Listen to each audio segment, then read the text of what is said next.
درانه کتونکو السلام علیکم. زه محمد سلمان همدرد د حق غږ پښتو چینل خبري لنډیز کې ستاسو قربا اوس تاسو پام را اړوم د مهمو خبرونو لنډیز.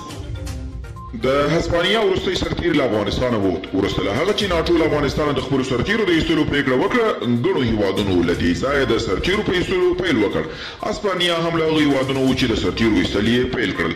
د اسرائیل او حماس ډلې ترمنځ د جګړې په دوام د ایران یوه لوړپوړي چارواکي ویلي چې په بشپړ ډول د حماس ملاتړ ته دوام ورکوي. د بشري حقونو خپلواک کمیسیون د ښکېلو لورو ترمنځ د جګړې بیا پیلېدل غندلي. د دغه کمیسیون له لوري په تازه خپره شوې اعلامیه کې راغلي خلکو ته امر لرله چې اختر کې او تر اختر وروسته به د جګړې له مالي ځاني او معنوي زیانونو خوندي وي، خو داسې ونه شوه او جګړه بیا ځلې ادامه پیدا کړې ده. افغان امنیتي منصوبینو په تخار ولایت کې د یوې مېرمنې په ګډون 3 تنه سړي تښتوونکي هغه مهال نیولي چې کله یې یو ماشوم د تښتولو هڅه کړې وه.